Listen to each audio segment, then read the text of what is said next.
Hey guys, welcome back to another episode of Unorthodox Otaku Guy. Going to be doing a little bit of the behind the scenes on a creative project I'm working on, and I figured it might be a really cool inspiration thing maybe for you guys as well. So stay tuned, let's check it out.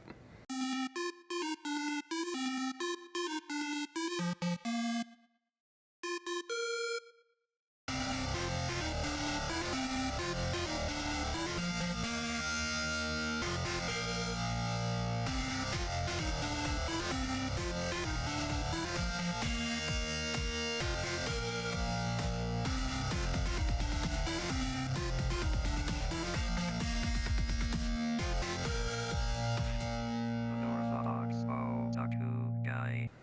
Alright, now that we're back, and we are in my, I would say my studio office area where we're working on stuff, we have the, it's pretty much my project in progress, working on a kind of like a diorama set out of a old dollhouse, and this is wonderful for working on in terms of trying to use it into making a set. It has created already some really cool photos and some ideas and whatnot. So the biggest thing is my girlfriend picked me up, actually, one of the things on my wish list, it was a pack of lighting. Alright, and they're pre-wired with resistors and everything. They're ready to go. It's positive, negative, pop them in, and you got some cool white lights. That would be really, really good for just adding some nice touch to photography, and also the set would just look really, really cool. So starting off, first things first, I figured why not add it to some of the furniture. So for one of the examples I have here, this is actually quite common. You actually might see this a lot in if you're looking for like kitchen sets and you don't want to spend like a ton of money. This one pops up a lot, and it's actually really, really good for the money. You can get these commonly on AliExpress. So I wanted to add some lighting to it. So under here, under the lip, I drilled in holes underneath. Basically, it's underneath the lip of that portion. One's a little lower than the other, but that's okay. It'll still be pretty good. I want it so like there's basically like kitchen lighting. That's something you would do in a real kitchen. So even my kitchen's like that. So that's where I got the idea. I drilled in holes in the back to punch in an LED. I folded over the wire and I just hot glued it in position. And I just got to solder up all the wires so I can hook up power to it. So that's one thing there. And the other one I already finished earlier. Let's grab that. This one was really cool. I already tested it. So this is the hood range for like a stove, and these are commonly lit, and just like my place here. So I was like, oh, that would be really cool if this was lit.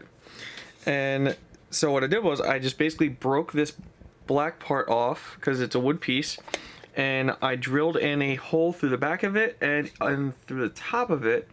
The top one would be a little bit bigger because I had to push the LED into it, and then drill in a hole through the back of it and then a hole through the back of the board, so that way I can run the wires through and out and then re-hot glue it back into place. Very, very, very easy to do, actually. It only took me about 5-10 minutes, and then yeah, got the two wires there, able to test it out, and boom, we got a lit up the hood range for the stove. So that's going to add just an extra little touch that's going to be really cool in the kitchen. So I think some of the next things I'm going to do with continuing with lighting up the kitchen properly is I think I'm going to add lights to the refrigerator.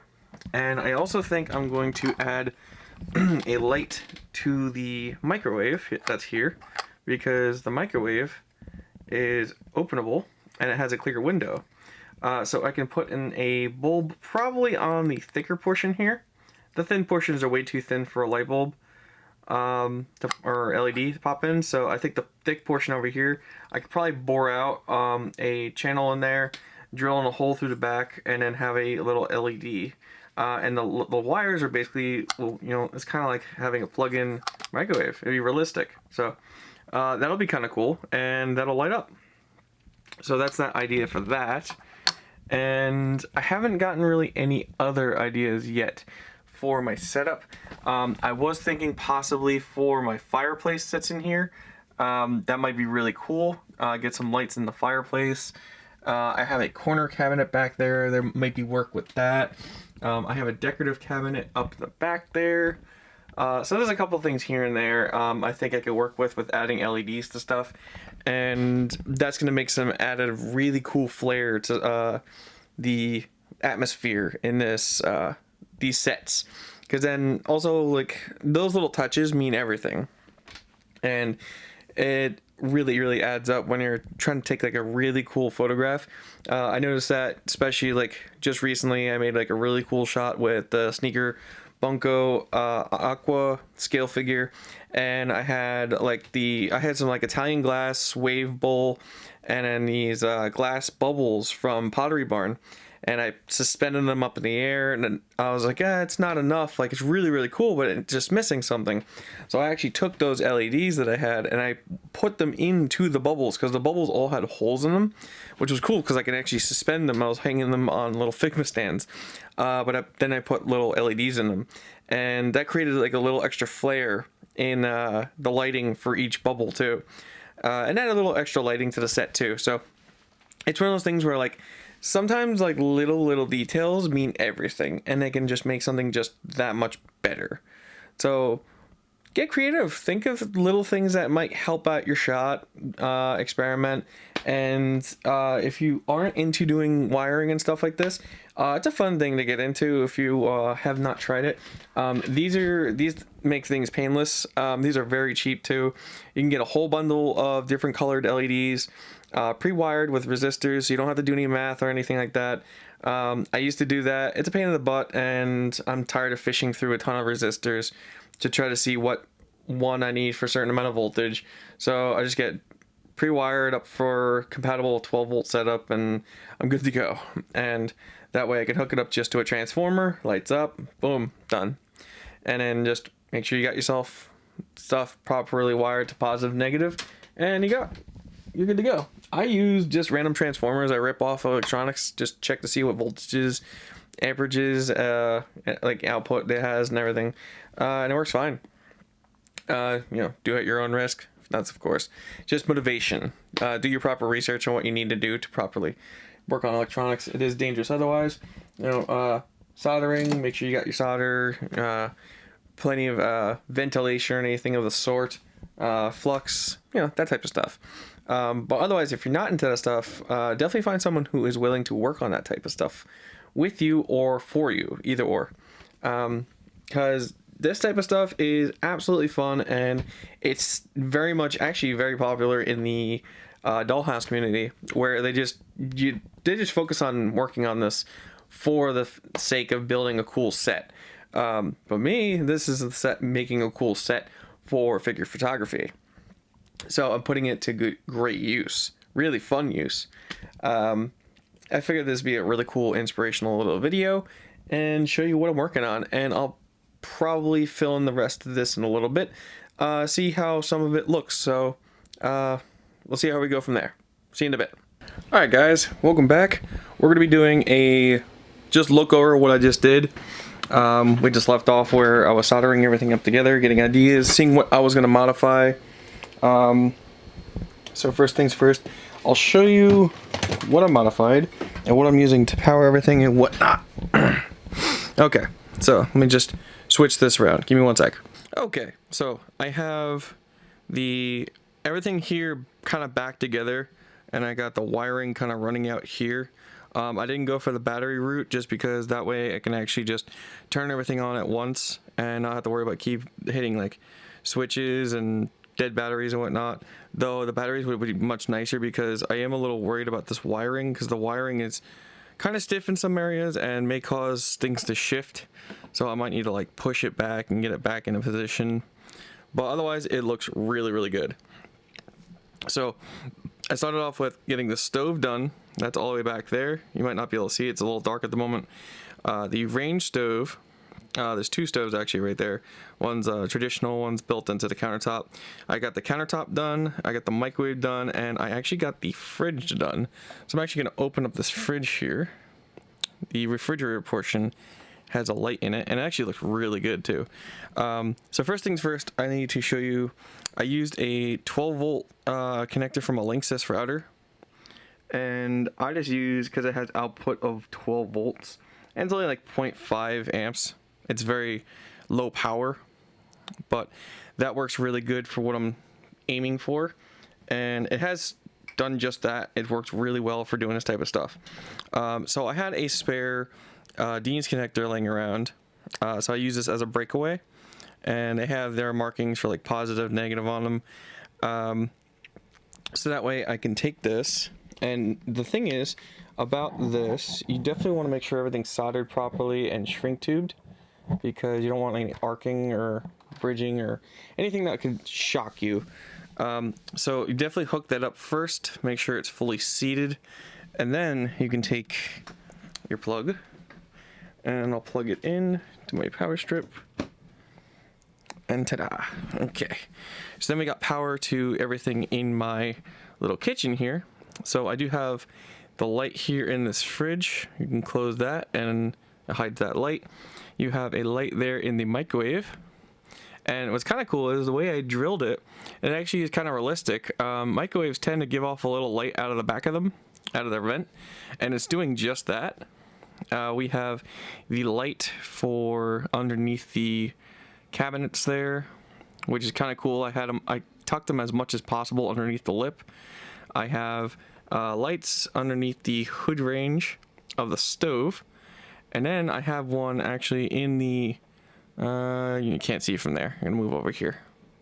Actually, let me just move Megumi out of the way.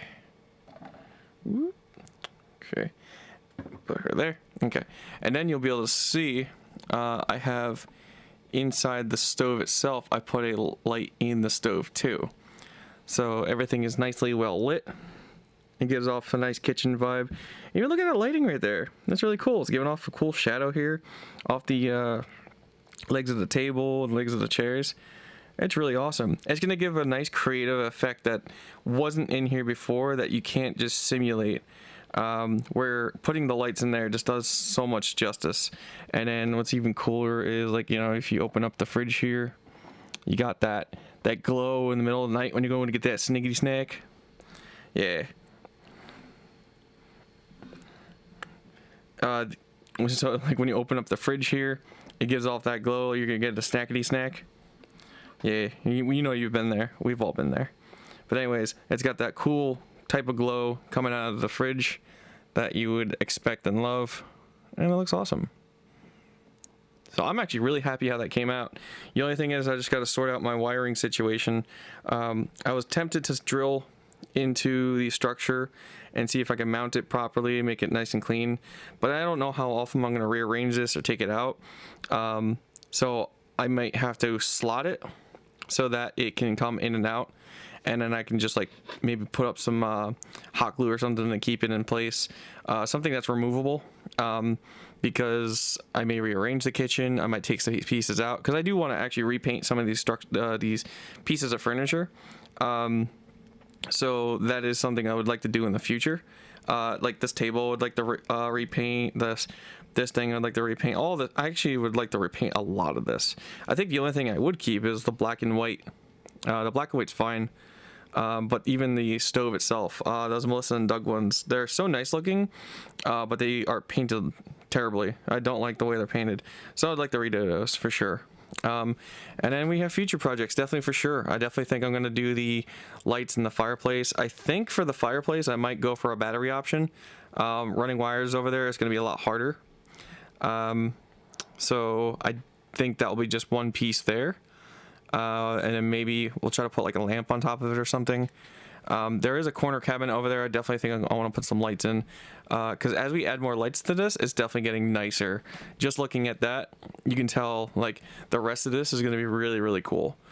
So yeah, let's keep working on this project. I'll update you as it goes. I actually just repaired the my project pool table. I gave it some legs. I got to paint the legs. But yeah, just got to get some balls for it and another cue, and this is good to go for the rec room. So that's really cool. And I try to size the height right for people who would be playing on it. So that's really cool. This is just a good temporary pool table until I get a nicer one. But this seems like a really good solution at the moment. All right, so I hope you guys enjoyed this little breakdown. I haven't even mess with really the upstairs yet, but I'm mainly working on the primary floors, especially because like I love a lot of the stuff that's down here. I love the furniture that I found. There's a lot of cool things to work with, and we're gonna make this really awesome set for doing some shots. And I even got some really cool stuff from Rement to decorate. Like, everything is starting to come together. All right, hope you guys enjoyed this behind the scenes episode of my project working on the diorama with custom wiring and lighting, and what I'm going with further on this. So until the next time you guys see me, stay tuned, and remember to stay unorthodox. Please leave a like and subscribe. It really helps out the channel too. Take care. Bye bye.